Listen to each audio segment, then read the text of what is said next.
ओम परम तत्वाय नारायणाय गुरुभ्यो नमः। ओम परम तत्वाय नारायणाय गुरुभ्यो नमः। आप सभी को जय गुरुदेव।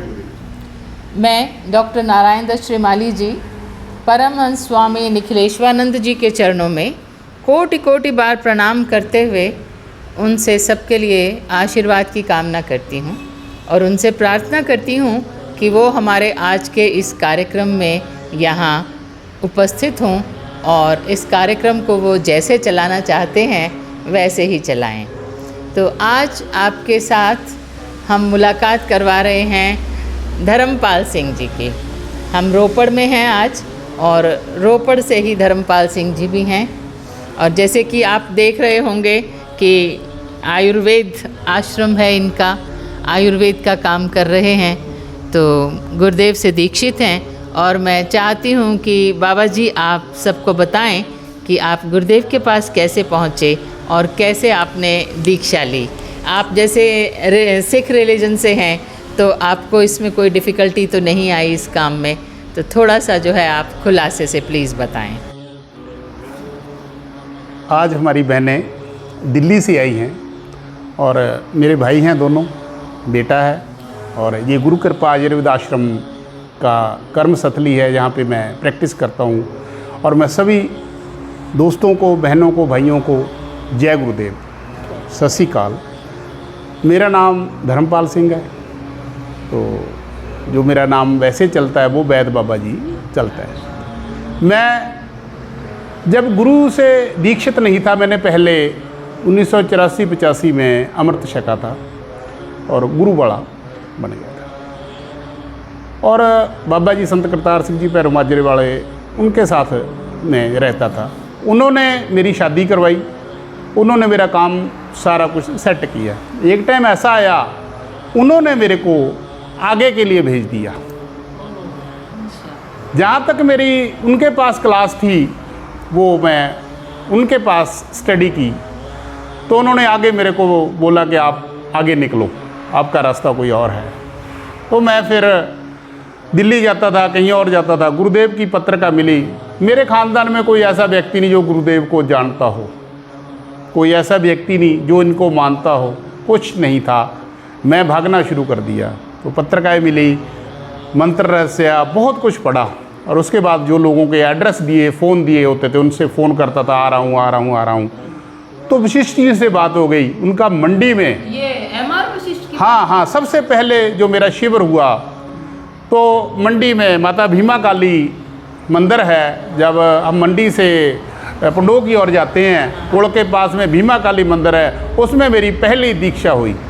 जब मैं अपने गाँव के लोगों को बोला कि मैं अपने गुरु के पास जाना चाहता हूँ, आप मेरे साथ चलो, तो उस समय मेरे साथ जाने वाला कोई तैयार नहीं था। मैं अपने भाई को, बहनों को, दोस्तों को, मित्रों को, सबको बोला। एक बंदा था, मैंने कहा, मैं हर व्यक्ति को बोला कि मैं जितना खर्चा होगा, रहने का, खाने का, पीने का, जो वहाँ खर्चा होगा वो भी दूंगा, आपको दिहाड़ी भी दूंगा। अच्छा। जो आपकी दिहाड़ी है वो भी दूंगा। अच्छा। पर कोई माना ही नहीं। तो मैंने अपना बस्ता उठाया, घर वालों को बोला, भाई देख, मेरे को पता नहीं कहाँ गुरु रहता है, कहाँ पंडोह है, कहाँ मंडी है, कहाँ मिलेंगे। तो मैं वहाँ पे पहुँचा। समाज तो गालियां देगा ही, मगर मेरा जैसी हिम्मत होनी चाहिए कि वह बगावत कर सके और सड़क पर उतर सके। और अगर वो नारी होकर उतर सकती है तो और पुरुष होकर के तुम बगावत नहीं कर सकते अपनी जिंदगी से, तो फिर मैंने पहले दिन ही कहा था कि तुम अपनी मुर्दा लाश को कांधों पर ढोए हुए चले जा रहे। और गर्मी का महीना था, तो नवरात्रे चल रहे थे। तो मैं जाकर बैठ गया। तो वहाँ एक और सरदार जी थे, 3-4 लोग और मिल गए। उन्होंने मेरे को अपने पास बिठाया। तो बोलते, जी आप पहली बार आए हो? मैंने कहा हाँ जी, मैं पहली बार आया हूँ। तो बोले, भाई आप दीक्षा लेनी है? मैंने कहा हाँ लेनी है। कहते भी पहले गुरु दीक्षा लेते हैं। मैंने कहा नहीं, हमने नहीं लेनी गुरु दीक्षा। कहते फिर क्या करना है? मैंने कहा मैंने तो लक्ष्मी दीक्षा लेनी है। कहते लक्ष्मी दीक्षा लेनी है? लक्ष्मी दीक्षा नहीं मिलती, पहले तो गुरु दीक्षा मिलती है। मैंने कहा हमने तो लक्ष्मी लेनी है, आपने देनी है दो, नहीं देनी तो रहने दो। तो वो अंदर गए, गुरुजी से पूछा, एक सरदार आया है, वो बोलता है कि आप, मैंने लक्ष्मी दीक्षा लेनी है।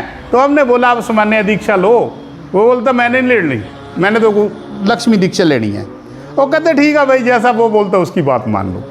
वशिष्ठ जी आ गए। वशिष्ठ जी बोलते हाँ जी क्या करना है? मैंने कहा कुछ नहीं करना, बस मैंने लक्ष्मी दीक्षा लेनी है। कहते पहले दीक्षा ली है? मैंने कहा नहीं मैंने नहीं ली। कहते फिर? मैंने कहा कुछ नहीं है, बस लक्ष्मी दीक्षा लेनी है, अब दे दो। कहते ठीक है भाई लक्ष्मी दीक्षा दे देते हैं। मेरे को लक्ष्मी दीक्षा दे दी। तो फिर उसी समय साधना में सफलता की दीक्षा दे दी। फिर गुरु हृदय धारण की दीक्षा दे दी पहली बार में ही। नवरात्रे चल रहे थे तो भीमा काली साधना दे दी। तो एक होता है कि अंगूठे का जितना रूप होता है उतनी छोटा होने की दीक्षा दे दी। मेरे को मटेरियल दे दिया, तो गुरु दीक्षा लेनी, आके साधना शुरू कर दी। तो साधना शुरू हो गई, काम चल पिया। तो भागना शुरू कर दिया। जहाँ कोई शिविर आ गया, जहाँ कोई प्रोग्राम आ गया, जहाँ कोई बात हो गई तो चल भागम भाग भागम भाग भाग, कोई शिविर नहीं छोड़ा। अगर गुरुजी ने 10 दीक्षाएं दे दी तो मनाली गया, दिल्ली गया, जोधपुर गया। पता ही नहीं था कि जोधपुर जाना आसान है कि मुश्किल है। बस से ही जोधपुर चला गया, बहुत टाइम लग गया। तो बाद में लोगों ने पूछा था आप ट्रेन से आ जाते, आपका खर्चा भी आता ना। को शॉर्ट यार, कौन ट्रेन से आता, सीधा बस से चला जाता है। ये थी पहली कहानी। तो जब गुरुजी ने लक्ष्मी दीक्षा दी तो उसके बाद फिर 6 महीने के बाद मेरा जब दिमाग थोड़ा सा धरती पे आया तो मैं फिर भाग गया दिल्ली को। मैंने कहा मेरे को गुरु दीक्षा दो। कहते अब क्या हुआ? मैंने कहा कुछ नहीं हुआ, जो होना था वो हो गया, तो अब गुरु दीक्षा लेंगे। कहते अच्छा चल ठीक है ले ले भाई, ठीक है ना। तब तक मेरे को लगता है मैंने बहुत सारी दीक्षाएं तब तक ले ली थी और बहुत सारी साधनाएं कर ली थी। तो लोग बोलते थे कि गुरु से बिना, मैंने सोचा सब जे लक्ष्मी भी गुरु दीक्षा ही है, मेरा मन ऐसा ही बोलता था। तो और गुरुजी ने दीक्षा दे दी, चाहे लक्ष्मी दी चाहे कुछ, तो वो तो हाँ ऐसा ही हुआ मेरे साथ। ये मेरी ज़िंदगी की शुरुआत थी। मैं आपसे ये जानना चाहती हूँ कि आपने साधनाएं कौन कौन सी की हैं, क्योंकि गुरुजी के पास गए तो साधनाएं तो की होंगी। हाँ जी, मैंने जब दीक्षा ली तो शुरुआत में ही साधना सिद्धि साधना से काम शुरू हुआ था। तो उसके बाद कितनी साधनाएं हुई मेरे को पता नहीं है। लोगों ने रजिस्टर लगाए होंगे, कॉपी लगाई होंगी, हमने तो जो किया विसर्जन। अच्छा। पर मैं आपको एक बात बताता हूँ। मैंने अप्सरा साधना की दीक्षा ली गुरुजी से, मृगाक्षी अप्सरा। हमें क्या पता था मृगाक्षी कैसी होती है, हमें तो पंजाबी आती थी, मृगाक्षी का पता ही नहीं था। तो गुरुजी को बोला बाबा जी ये मृगाक्षी क्या होती है? कहते जैसे जिसके नैन मृग जैसे हों, बड़े बड़े हों, ऐसे तिरछा देखती हो। मैंने कहा वाह भाई वाह, बात बन गई। हाँ मृगाक्षी। उसमें अप्सरा का अर्थ होता है कि 16 वर्ष की चिर यौवनवती, सौंदर्यवती, अद्वितीय, अनुपमवती, और वह निरंतर आपके सामने प्रत्यक्ष हो। अगर आप एकांत में होंगे तो प्रत्यक्ष हो सकती है और होगी, और यदि आप लोगों के बीच में बैठे हैं तो आपको बिंबात्मक दिखाई देंगे, और उनको आप जो भी, वह निरंतर आप उसको जो भी आज्ञा देंगे उस आज्ञा का वह पालन ही करेगी। तो कहते आपको दीक्षा दूंगा, अप्सरा आ जाएगी। मैंने कहा ठीक है भाई। तो मैंने दीक्षा ली, एक माला ली। तो उन्होंने हरे से रंग की माला थी, वो अप्सरा माला। तो मैंने उसमें अपना साधना शुरू कर दी। तो बोले कि 11 दिन करनी है, मैं 11 दिन की जगह 31 दिन कर दी, 48 दिन कर दी। उसके बाद एक प्रोग्राम था, मैंने अपना बस्ता उठाया, चल गुरुजी के पास। बोले हाँ जी, हाँ बेटा कैसा है? मैंने कहा ठीक है। मैं हाथ उत लगाया चरणों को कि देख लूँ, चेक कर लूँ कि गुरुजी वाकई मास्क के ही हैं, कहीं कोई और तो नहीं है। तो बस जब सारी बात हो गई, सारे साइड पे हो गए। मैंने कहा हाँ भाई तू बता। मैंने कहा बताना क्या है? आपने बोला अप्सरा आएगी, वो तो आई नहीं। मेरे को ऐसे उन्होंने देखा सिर से पैरों तक। वो थोड़े उनका हास्य का पता ही नहीं तो चलता जो हंस रहे हैं कि क्या कर रहे हैं। हाँ मुस्कुराते थे, थोड़ा देख के हंसे, ये सारा बेवकूफ़ आदमी है।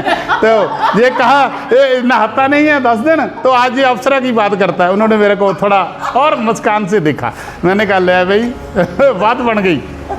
तो बोले आई तो थी अप्सरा, मैंने कहा मेरे पास कहाँ आई है, आपने बोल दिया, मैं तो उसको रोजाना देखता रहा हूँ, वो आई ही नहीं है, दरवाजा खुला रखा, ऐसा किया वैसा किया, 1 महीना हो गया। तो वो बोले ये गुस्से हो गया थोड़ा और उनके मन में अच्छा आई नहीं है, अब बोलता हूँ आएगा, ऐसे नहीं, मैं क्या बोलने का कोई फायदा, ऐसे क्या बोलेंगे आप, उसको कहो आए, जरूर आए। कहते चल ऐसा है, चल मैं उसको कहता हूँ जरूर आए। खास तौर से साधना के क्षेत्र में तो श्रद्धा और विश्वास के बिना सिद्धि और सफलता नहीं मिल सकती। आप कह रहे हम बहुत श्रद्धा रखते हैं गुरुदेव, हम तो विश्वास है मैं कल मैं आपको बताया कि आप संशय असंशय के झूले में झूलते रहते हैं, विश्वास करते हैं, फिर आप एक बार साधना करते हैं, असफलता मिल जाती है आपको। मैं भी मानता हूं आपको असफलता मिलती है। ये कोई जरूरी नहीं कि पहली बार में मैं एवरेस्ट की चोटी पे चढ़ जाऊं। जीवन में असफलताएं तो मिलेंगी ही, ये इस बात से घबराने की जरूरत नहीं है। ये रास्ता उन लोगों के लिए है ही नहीं जो कायर हैं, जो असफलताओं से घबरा जाते हैं। क्योंकि जब मन संशयग्रस्त होगा तो सफलता नहीं मिल पाती। मैंने कहा ठीक है, फिर आए, मेरे को पता लगनी चाहिए। कहते हाँ लगेगी, चल तेरी अब मान ली बात। अच्छा। अब पता चलेगा। तो कुछ दिनों के बाद हाँ वो आ गई थी। तो फिर वो आई और अंदाजा 10-11 साल उसने कार्य किया। अच्छा। बहुत सारे काम उसने मेरे किए। वो मेरे आसपास में ही रहती थी। देखने में कैसी थी? वो जैसे मेरे साथ आप रह रहे हो, हाँ। वो आपके अंदर समाहत हो जाती थी। ओह अच्छा। वो ऐसे नहीं थी आई कि कोई वन ठंड के बंदा आ गया। जो लोग आते थे वो उसमें समाहित होकर अपने कार्य करती थी। आपको पता चलता था? ना ओहो, वो एहसास कराती थी ना। वो जो भी बंदा आता था उसमें आती थी। अच्छा। वो उसके सारे कार्य मतलब जो भी कार्य है अपने आप होते थे। मेरे को कार्य करने की, मेरे को उद्देश्य आता, सिस्टम आता था, वो सारा कुछ होता रहा। मतलब पर लोग पॉजिटिव हो जाते थे। हाँ वो अब ऐसे ही बहुत काम करती थी। वो मेरा सिस्टम एक ऐसा था, मेरे में सुगंध बहुत अच्छी आती थी, मेरा आबा बहुत था, मैं जो भी काम करता था वो अपने आप होता था, मतलब ऐसा सिस्टम था। पर मैं जो भी लोग साधना करते हैं, वो चाहे लक्ष्मी की साधना करें या अप्सरा की साधना करें या कुछ और लोग की, किसी जो भी मतलब कोई और लोग का प्राणी है, कोई जाति है, उसकी साधना करें ना, तो लोगों से बचकर रहें। अच्छा। लोगों से बचकर रहें, अपनों से बचकर रहें। और अगर आपने भेद खोल दिया तो आप फंस जाओगे, आपकी साधना भी खंडित हो जाएगी, आपका नुकसान भी हो जाएगा। आपको कोई दोबारा वो अप्सरा तो दूर की बात रही, भूतनी भी नहीं आएगी। ये स्पष्ट है। इसलिए बोलना बंद कर देना चाहिए। जितनी भी ये गुप्त साधनाएं हैं, ये पर्दा मांगती हैं। अगर आप इसमें पर्दा नहीं रखोगे तो ये सारा कुछ आपका डिस्टर्ब हो जाएगा। मैं अपने गुरु भाइयों को, बहनों को ये संदेश देना चाहता हूँ, जो भी नए सीखने वाले हैं, कि बस गुप्त हो जाओ। अगर गुप्त हो जाए, कैसे गई? चली कैसे गई? जब व्यक्ति के पास कुछ आ जाता है ना, उसको उसकी कदर नहीं होती। यस। ये मेरे अकेले के साथ नहीं है। अगर आपके पास गाड़ी है, आप उसको जिस दिन ले आओगे 2-3 बार साफ करोगे। जब महीना, 2 महीने, 4 महीने निकल जाएंगे ना, तो आप उसका तेल भी नहीं चेक करोगे। तो जब मौका निकल जाता है ना, तो सब कुछ हाथ से निकल जाता है। ये शक्तियाँ किसी की गुलाम नहीं हैं। अगर कोई व्यक्ति बोले ना कि मेरी ये शक्तियाँ गुलाम है, मैंने ये सिद्ध कर रही है, सिद्ध नहीं कर रही, सहयोग लिया है उनका। सिद्ध करना गुरु कृपा से सहयोग मिला है, सिद्ध नहीं होता कुछ भी। ये सारे बड़े बड़े लोग झूठ बोलते हैं कि मेरे वो गुलाम है। आप गुलाम हो, आप तो टाइम पास के लिए आए हो, वो तो जुगांतर से यही हैं। आज आपके साथ है, कल किसी और के साथ चले जाएंगी। इसलिए उनको सिद्ध मत कहना, उनको ये मत कहना ये मेरे बंधन में है, कोई किसी के बंधन में नहीं है। और उसको जो भी बंधन में इसको मानेगा उसका बहुत बड़ा नुकसान होगा। कभी भी किसी साधना पे, किसी तप पे, किसी मंत्र पे मान नहीं करना। जिस दिन मान हो गया, जब मुट्ठी खुल गई ना, वो ख़त्म हो जाएगी। इसलिए सभी गुरु भाइयों को, बहनों को ये संदेश नहीं, रिक्वेस्ट करता हूँ कि बस अगर कुछ मिला है तो बंद हो जाओ, बाद में देखेंगे जो होगा। आप वशिष्ठ जी को मिले हो? हमारे वशिष्ठ जी मिले हो? उनकी संगत की है कभी? ज़्यादा नहीं। ज्यादा नहीं, थोड़ी तो जितनी बार संगत की है, उन्होंने एक बात बोली है, शायद आपने उनकी बात सुनी या नहीं सुनी। ये संदेश है गुरु भाइयों को, जो नए सिखांदड़ू हैं उनको, कि मंत्र का मतलब होता है मन के अंदर। यस, ये हम भी कहते हैं इस बात। अगर आप कोई भी साधना सिद्ध कर ली, आपने वो मंत्र कभी बोल दिया, वो मंत्र खत्म हो जाएगा। हमें उतना कुछ नहीं आता, उसको कंट्रोल करना नहीं आता, उड़ जाएगा। आपके आसपास में इतना ब्रह्मांड बिखरा हुआ है, इतने लोग बिखरे हुए हैं, इतने भूत प्रेत जिन मृगा, जिनको वो मंत्र चाहिए, वो तो आपके आसपास में घूमते रहते हैं कि कब कुछ बोले, इसकी साधना लेकर हम भाग जाएं। इसलिए अंदर के ब्रह्मांड मन में के, साधना करनी है। हाँ, जो मन के अंतर का सिस्टम है उसको अंदर ही रखना चाहिए, इसको बाहर नहीं निकालना चाहिए। आज ये मैं बहुत बड़ी बात हमें भी समझ में हमने भी एक वीडियो जो है इस पर बनाया था कि साधना कैसे करें, लेकिन तब भी लोग जो हैं बाहर के ब्रह्मांड में साधना करने को ही इम्पोर्टेंट फील करते हैं। उनको ये समझ में नहीं आ रहा अभी भी कि मंत्र का पूरा फल हमको जो है जब हम आंतरिक रूप से साधना करते हैं तभी मिलता है। गुरु, ये मंत्र की बात क्या है, जब गुरु मंत्र देता है ना, वो एक ब्रह्मांड का निर्माण करता है। वो ऐसी प्रक्रिया पैदा करता है जिसके बाहर नहीं जा सकता। तो हमें वो प्रक्रिया ही नहीं करनी आती। जब हम प्रक्रिया नहीं करेंगे ना, तब हम साधना में खराबी कर लेंगे। होता है कि लोग बोलते मैं तो 10 साल से साधना करता हूँ, हम दौड़ माला पर माला और ऊंची आवाज में। लोग कहते कानों में सुनना चाहिए, नहीं, अंतर के कानों में सुनना चाहिए। आपकी आवाज आपके सिस्टम में ही जाए, उतरे और आप में ही उतर जाए। हाँ, फिर क्या वो पूरा अणु अणु उसको आत्मसात कर लेता है मंत्र को। इसके साथ ही हम आप सभी को जय गुरुदेव कहते हैं और आपका बहुत बहुत धन्यवाद। आपने साधना के इतने अच्छे टिप्स दिए हैं सबको। आपसे फिर मुलाकात हो।